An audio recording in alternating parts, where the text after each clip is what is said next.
warahmatullahi wabarakatuh. Salam sejahtera, semoga kita selalu dalam lindungan Allah Subhanahu wa taala.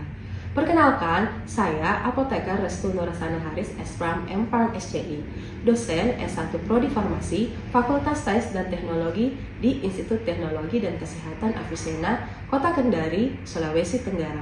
Saat ini, saya sedang mengikuti sertifikasi dosen gelombang 1 yang dilaksanakan oleh Kemendikti-Saintek tahun 2025. Saya akan melakukan penyusunan dokumen pernyataan diri dosen dalam Unjuk Kerja Tridharma Perguruan Tinggi atau PDD UKTPT.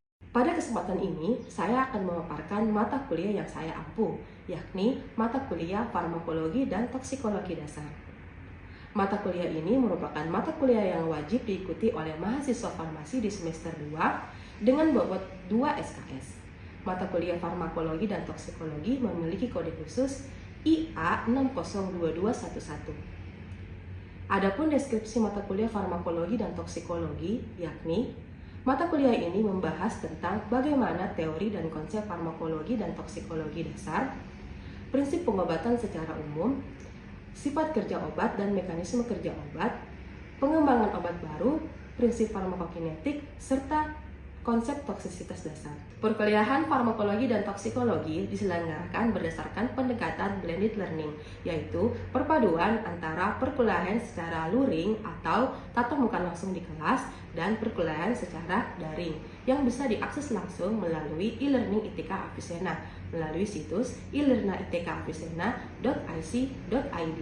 Mahasiswa dapat dengan mudah mengakses materi perkuliahan, RPS yang digunakan, dan mengunggah tugas secara online. Metode pembelajaran yang saya terapkan pada mata kuliah farmakologi dan toksikologi bersifat aktif, partisipatif, dan berdasarkan pengalaman nyata.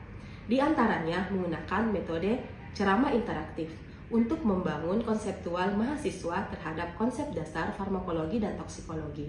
Yang kedua, dengan menggunakan diskusi kelompok untuk mengundang kolaboratif mahasiswa dalam menyelesaikan studi kasus nyata. Adapun capaian pembelajaran dari mata kuliah ini adalah mahasiswa mampu menguasai teori dan konsep dari farmakologi dan toksikologi, prinsip dasar pengobatan dalam bidang riset maupun pengabdian masyarakat dengan memanfaatkan kemajuan iptek untuk pengawasan dan penjaminan mutu sediaan farmasi. Media belajar yang saya gunakan dalam mata kuliah ini yakni yang pertama menggunakan modul pembelajaran, yang kedua menggunakan RPS, kemudian menggunakan PowerPoint, studi kasus nyata, dan artikel ilmiah. Adapun materi pembelajaran dari mata kuliah ini meliputi teori dan konsep dari farmakologi dasar, penggolongan obat dalam dunia kefarmasian, bentuk sediaan obat, rute pemberian obat, efek terapeutik dalam pengobatan, sifat kerja obat, ikatan obat dengan reseptor, mekanisme kerja obat, pengembangan obat baru, prinsip dari farmakokinetik, teori dan konsep dari absorpsi obat, distribusi obat, metabolisme obat, hingga eliminasi obat. Dalam mata kuliah ini, mahasiswa juga mempelajari tentang konsep toksisitas dan faktor intrinsiknya. Penilaian dalam mata kuliah farmakologi dan toksikologi mencakup 4 komponen utama, yakni kehadiran dan keaktifan mahasiswa 10%, penugasan mahasiswa 10%, ujian tengah semester 30%, dan ujian akhir semester 50%. Penilaian dilakukan secara objektif dengan indikator ketepatan dalam penguasaan materi, keaktifan dalam partisipasi aktif, dan kemampuan mahasiswa untuk mengolah studi kasus yang diberikan. Saya menggunakan penilaian dan ruled yang tepat dan teratur, di mana hasil evaluasi mahasiswa saya kembalikan ke mahasiswa sebagai respon umpan balik untuk meningkatkan kualitas pembelajaran dari mata kuliah farmakologi dan toksikologi. Dengan pendekatan ini, saya berkomitmen untuk meningkatkan pembelajaran yang berpusat pada mahasiswa, sekaligus menciptakan sarjana farmasi yang aktif dan partisipatif, serta siap terjun ke dunia kerja. Baik, mari kita sama-sama menyaksikan video pembelajaran dari mata kuliah farmakologi dan toksikologi dasar. Oke, bismillah. Assalamualaikum warahmatullahi wabarakatuh, adik-adik sekalian. Waalaikumsalam warahmatullahi wabarakatuh. Bagaimana kabarnya hari ini? Baik semua? Baik, Bu. Oke, jadi hari ini kita akan melanjutkan topik kita pada hari ini tentang penggolongan bentuk dan rute pemberian obat. Sebelumnya saya sudah menjelaskan tentang pengantar, farmakologi, dan toksikologi dasar. Semuanya sudah mengerti kan? Oke, sebelum kita memulai perkuliahan, ada baiknya kita berdoa dulu agar perkuliahan kita lancar dan diberkahi oleh Allah Subhanahu wa Ta'ala. Berdoa dimulai.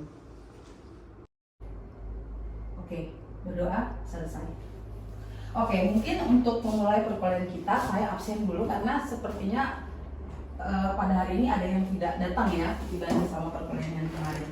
Saya absen dulu, tolong saya sebutkan namanya dan menjawab dengan lantang ya. Nur Ashifa. Hadir Bu. Oke, Ivinka. Hadir Bu. Nur Adha. Hadir Bu. Umu. Hadir Bu. Selviana. Hadir Bu. Ilna Triana. Hadir Bu. Oke, Lastri. Hadir Bu. Oke, semuanya hadir ya. Hadir Bu. Oke, mungkin kita lanjut saja untuk perkuliahan kita pada hari ini. Pada hari ini, adik-adik sekalian, kita akan membahas tentang penggolongan, bentuk, dan rute pemberian obat. Ya, silakan nanti diperhatikan dulu sambil dicatat-catat apa yang menjadi inti pembelajaran kita pada hari ini. Oke, baik. Definisi obat. Ya, jadi obat itu didefinisikan sebagai senyawa yang digunakan untuk mencegah, mengobati, mendiagnosis penyakit atau gangguan tertentu yang terjadi dalam tubuh kita, ya, atau sesuatu yang menimbulkan kondisi tertentu. Nah, jadi obat itu, teman-teman, adik-adik sekalian, dia adalah suatu senyawa. Pasti semuanya sudah sering minum obat kan? Iya Bu. Dari sebelum kesini ada yang sudah minum obat? Tidak ada. Oke, jadi obat itu sangat umum kita gunakan. Setiap orang itu pasti sering sekali menggunakan obat. Nah, dari definisi di atas bisa kita lihat, obat itu dapat bersifat sebagai obat, tapi bisa juga bersifat sebagai racun. Nah, ada yang mau berkomentar tidak tentang tampilan ini? Ada? Obat itu bisa bersifat sebagai obat ya, tapi juga bisa bersifat sebagai racun. Maksudnya adalah obat ketika kita menggunakan sesuai dengan dosis ya, sesuai dengan petunjuk dokter, itu akan memberikan efek terapi pada tubuh kita. Itulah yang dinamakan bersifat sebagai obat. Namun dia bisa bersifat sebagai racun kalau yang kita gunakan itu disalahgunakan. Benar sekali ya. Obat akan bersifat sebagai obat apabila tepat. Ya, tepat di sini adalah resep dokter dalam pengobatan atau penyakit dengan dosis dan waktu yang tepat. Ingat juga ya, dosis dan waktu. Kalau kita minum obat, kita harus tahu dosisnya berapa. Dosis itu kan ada banyak ya, ada 3 kali 1 sehari, 2 kali 1 sehari. Banyak sekali dosis-dosis yang berkembang di luaran sana. Ada juga yang waktu, pagi, siang, malam, sebelum tidur, saat makan. Ya, itu namanya dosis dan waktu obat. Namun, bila obat itu digunakan salah, ya, baik itu dosisnya yang salah atau waktu penggunaannya yang salah, itu yang akan menimbulkan keracunan. Sejauh ini ada yang pernah punya peristiwa salah minum obat? Tidak ada? Semuanya minum obat sesuai dengan dosis ya? Oke, baik. Nah, kita lanjut. Ini dia penggolongan obat. Ini yang akan menjadi materi utama kita pada minggu ini. Penggolongan obat. Jadi adik-adik sekalian, penggolongan obat itu banyak sekali dalam dunia kefarmasian. Ini adalah materi yang harus kalian kuasai. Kenapa? Karena inilah yang menjadi gaungnya anak farmasi. Anak farmasi kalau tidak tahu penggolongan obat, kayaknya belum bisa disebut sebagai anak farmasi. Ya, coba lihat penggolongan obat itu ada banyak ternyata. Kalau dari slide saya cukup memberikan 6, tapi sebenarnya banyak sekali. Ya, ada berdasarkan keamanan, berdasarkan cara atau jalur pemakaian, bentuk sediaan, penamaan, ya, berdasarkan keamanan jika diberikan selama kehamilan atau untuk ibu-ibu menyusui, dan penggolongan obat berdasarkan kelas terapi. Ya, jadi semua penggolongan ini memiliki contoh obat masing-masing. Untuk lebih jelasnya coba kita lihat ke slide selanjutnya. Nah, ini dia. Penggolongan obat berdasarkan keamanan. Pernah tidak lihat lingkaran hijau ini di bungkus-bungkus obat? Pernah ya? Kira-kira obat apa? Kalau dia lingkaran hijau Obat bebas. Obat bebas, benar sekali ya. Obat bebas itu adalah obat yang bisa kita beli tanpa resep dokter. Pasti kalian selalu dilihat ini kan? Selalu lihat di mana? Di warung, benar, di mana lagi? Di apotek. Jadi tanpa resep dokter bisa kita dapatkan. Tapi itu yang biasa penyalahgunaan. Artinya seharusnya tidak diberikan, tapi diberikan karena tidak tahu penggunaan obatnya. Obat bebas adalah obat yang boleh digunakan tanpa resep dokter. Jadi yang harus kita highlight di sini adalah obat bebas itu tanpa resep dokter, warna hijau. Contohnya apa? Paracetamol. Paracetamol sangat mudah sekali kita dapatkan, mudah sekali diminum. Orang itu sekarang sakit sedikit pasti minumnya paracetamol. Vitamin C. Setiap hari mungkin ada yang sering minum vitamin C. Mudah sekali kan kita mendapatkan vitamin C. Antasida bagi yang punya MAH, infeksi saluran pencernaan atau penyakit lambung. Nah, orang-orang itu biasa menggunakan antasida dengan mudah sekali. Tanpa pergi ke dokter, dia langsung saja beli di warung juga ada, di apotek juga ada. Dan obat batuk hitam atau OBH, obat batuk ya, obat batuk hitam itu pernah ada yang lihat tidak? Pernah. Pernah lihat di mana? Di apotek ya. Jadi dia tanpa etiket, memang bebas untuk digunakan tanpa resep dokter. Sudah? Ada yang ditanyakan dari slide ini? Bisa kita lanjut? Oh iya. Oke, kita lanjut. Nah, ini dia contoh obat bebas. Coba adik-adik lihat sekalian, ada Sanmol, paracetamol, Dumin, Panadol, vitamin. Nah, semua ini adalah jenis obat bebas. Obat paracetamol obat apa? Sanmol? Penurun panas. Semuanya di sini ya, rata-rata obat penurun panas. Kenapa? Karena penurun panas itu kan paracetamol, yang notabene paracetamol itu adalah masuk dalam golongan obat bebas. Kita lanjut? Baik. Obat bebas terbatas. Nah, ini ada perbedaannya dari tadi. Kalau yang tadi obat bebas saja, selanjutnya itu adalah obat bebas terbatas. Ada kata terbatasnya. Coba kita lihat apa perbedaannya. Kalau dari gambar, yang tadi berwarna hijau, yang ini berwarna biru.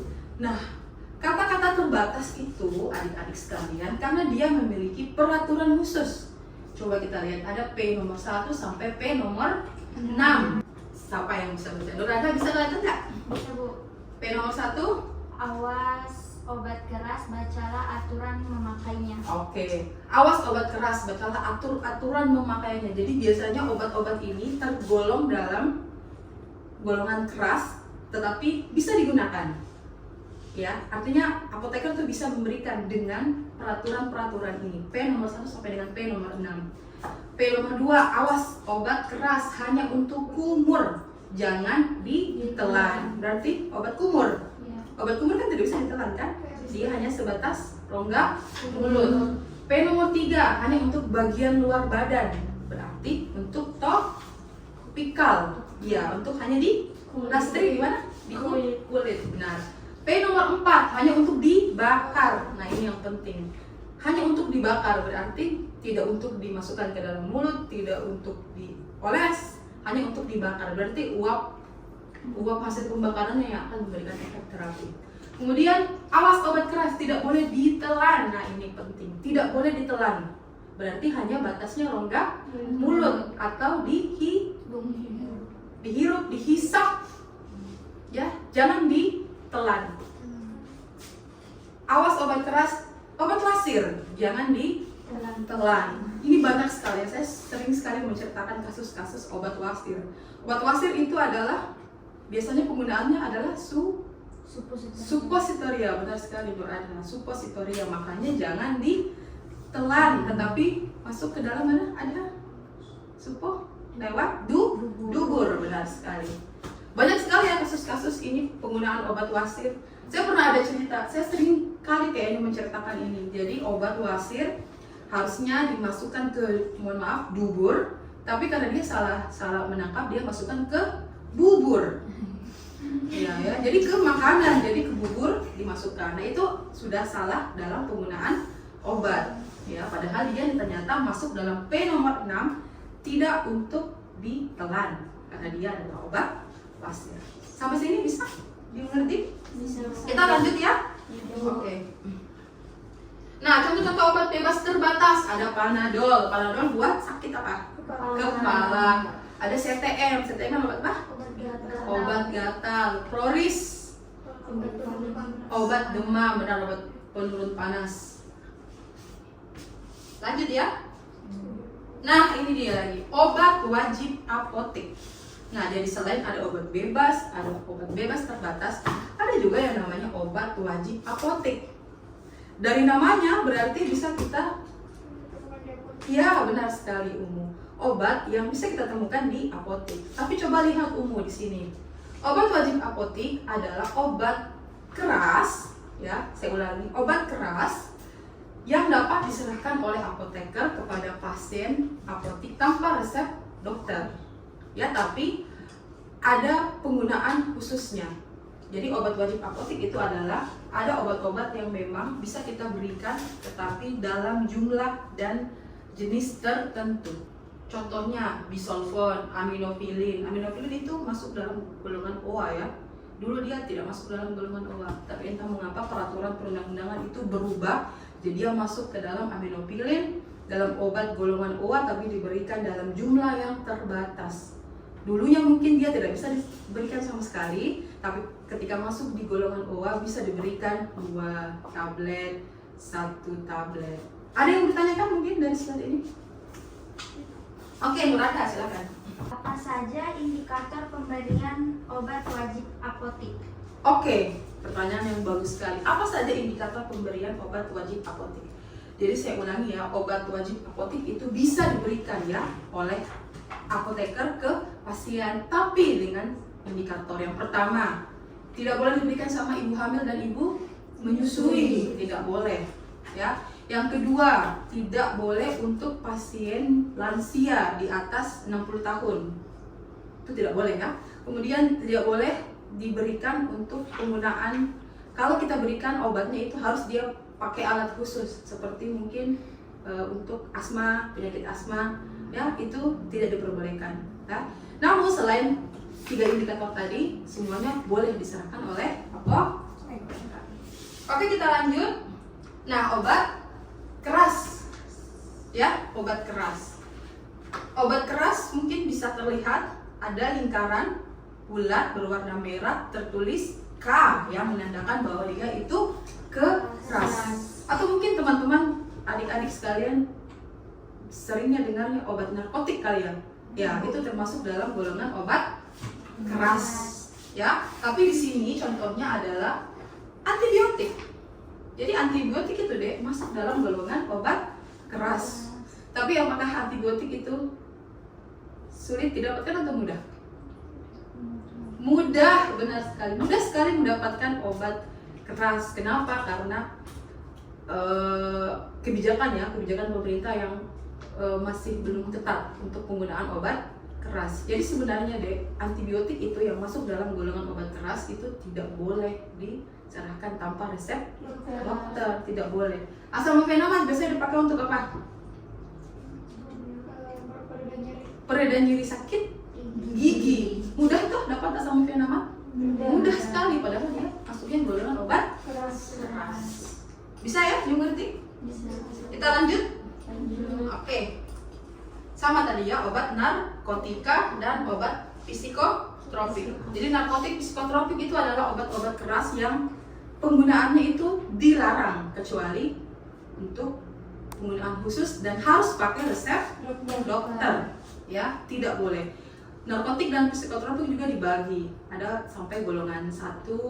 Kalau narkotik itu seingat saya golongan 1, 2, dan 3. Kalau psikotropik golongan 1, 2, 3, dan 4. Kenapa dia tidak bisa digunakan sembarangan? Karena obat-obat ini bisa memicu kehilangan kesadaran, perubahan perilaku. Ya, banyak sekali orang-orang yang sudah penyalahgunaan khusus untuk narkotik dan psikotropik.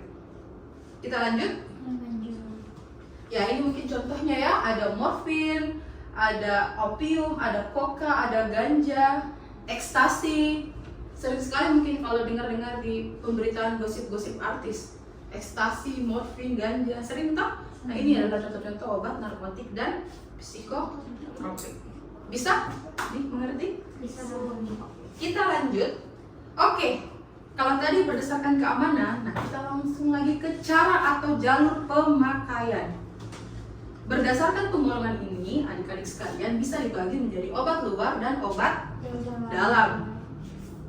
Kalau dari pengertiannya pasti bisa lah kita menebak ya. Obat luar berarti untuk penggunaan luar, obat dalam untuk penggunaan di dalam. Obat luar adalah obat yang pemakaiannya tidak melalui saluran pencernaan. Contohnya apa, Ivin? Contohnya ada Salep di kulit kan? Tetes hidung berarti diteteskan di hidung. Tetes telinga, tidak masuk ke dalam mulut. Sedangkan kalau obat dalam, coba lihat, obat dalam adalah masuk melalui mulut. Lewat mulut masuk ke lambung, saluran pencernaan. Seperti apa? Tablet, kapsul, dan sirup. Sampai sini ada yang ingin ditanyakan? Oke, silakan. Saya mau bertanya, mana lebih cepat absorpsinya obat dalam atau obat luar, Ibu? Oke, baik sekali pertanyaannya ya. Mana yang lebih baik absorpsinya? Absorpsinya itu maksudnya penyerapannya ya. Obat luar atau obat dalam? Kira-kira mana yang lebih cepat? Obat dalam atau obat luar? Semuanya punya keuntungan dan spesifikasi masing-masing ya. Kalau ditanya ya, kalau berdasarkan pertanyaan umum obat luar dan obat dalam, jadi obat dalam itu karena dia melewati saluran pencernaan, jadi absorpsinya itu lebih lama dibandingkan dengan obat luar. Obat luar terutama injeksi itu langsung masuk absorpsinya ke dalam darah, jadi otomatis penyerapannya lebih cepat dibandingkan kalau kita pakai obat dalam. Bisa terjawab umum? Oke. Nah, ada juga bentuk sediaan ya, banyak ini ada bentuk sediaan, mungkin teman-teman adik-adik sekalian juga sudah sering lihat, ada yang padat, ada yang cair, ada yang gas, banyak ya. Kemudian berdasarkan penamaan, ada yang disebut dengan obat generik, obat paten, obat brand generik, obat kimia ya, yang masing-masing mempunyai contoh dan spesifikasi yang berbeda. Kemudian ada penggolongan obat berdasarkan keamanan. Penggolongan obat berdasarkan keamanan jika diberikan selama kehamilan. Jadi harus kita ketahui bahwa ibu hamil dan ibu menyusui tidak boleh menggunakan obat kecuali tuh kategori B, kategori A. Ya, jadi masing-masing itu ada kategorinya. Bisa kita lanjut? Oke, kemudian rute pemberian obat ya, mungkin tadi ini sama ya, hampir sama penjelasannya dengan obat luar dan obat dalam tadi. Rute pemberian obat itu ada yang dimasukkan langsung ke dalam mulut, ada yang melalui kulit, ada yang dihirup ya, itu perbedaan. Ada yang diminum atau oral, ada yang diberikan suntikan secara intravena, ada juga yang ditempatkan di bawah lidah sublingual khusus untuk penyakit-penyakit tertentu, kayak penyakit jantung itu biasanya diberikan di bawah usia. Kenapa? Karena untuk penyerapan yang lebih cepat. Oke, ada juga yang dimasukkan ke dalam rektum, dubur, mata, ke hidung, ke paru-paru. Jadi semua organ-organ ini sebenarnya bisa langsung dimasukkan pengobatan, tapi tergantung spesifikasi dan kondisi klinik pasien. Oke, yang terakhir mungkin berdasarkan kelas terapi. Nah, berdasarkan kelas terapi ini adalah bagaimana dia bekerja. Ya, ada yang berdasarkan analgetik, yang tadi disebutkan mungkin ya, antipiretik, antiinflamasi, sistem kardiovaskular dan sistem pernapasan. Banyak ya ternyata kalau kita pelajari dari tadi, banyak sekali penggolongan obat yang dikenal dalam dunia farmasi. Waktunya sudah menghampiri waktu perkuliahan kita pada hari ini. Saya minta satu orang untuk menyimpulkan pembelajaran kita pada hari ini. Siapa yang bisa? Oke, Bu Rasifa silakan. Jadi berdasarkan materi tadi ada penggolongan obat berdasarkan keamanan, terdapat obat bebas terbatas, obat wajib apotek, obat keras, kemudian berdasarkan cara atau jalur pemakaian yaitu dari obat luar, obat dalam, kemudian berdasarkan bentuk sediaan, berdasarkan penamaan, penggolongan, rute pemberian, dan berdasarkan kelas terapi. Oke, baik. Ya, sudah cukup jelas tadi yang dijelaskan oleh Nur Asifa tentang kesimpulan pembelajaran kita pada hari ini. Untuk evaluasi mungkin Ibu akan memberikan tugas kelompok ya untuk kalian. Silakan nanti kelompoknya akan saya bagi ya per 3 orang mungkin ya, mencari penggolongan obat berdasarkan kelas terapi sesuai dengan slide yang terakhir tadi. Ya, ada yang ingin ditanyakan terhadap tugasnya? Ya, silahkan Selviana. Kapan dikumpul, Bu? Dikumpulnya mungkin pekan depan ya, sebelum masuk ke pertemuan selanjutnya. Tugas kelompok ini nanti silakan dikirim melalui LMS ITK Avicenna. Ya, oke. Ada yang ingin ditanyakan lagi sebelum Ibu mengakhiri perkuliahan kita pada hari ini? Tidak ada? Oke, baik. Kalau memang tidak ada, saya rasa sudah cukup. Ya, semoga materi kita pada hari ini bermanfaat untuk kita semua. Saya tunggu untuk tugas kelompoknya. Silakan nanti kalau teman-teman ada kekeliruan atau ada yang ditanyakan, silakan menghubungi Ibu melalui Japri atau melalui email Ibu. Oke, Ibu akhiri untuk perkuliahan kita pada hari ini. Salah dan kurangnya mohon dimaafkan. Wabillahi taufiq wal hidayah. Wassalamualaikum warahmatullahi wabarakatuh. Dan terima kasih untuk adik-adik sekalian.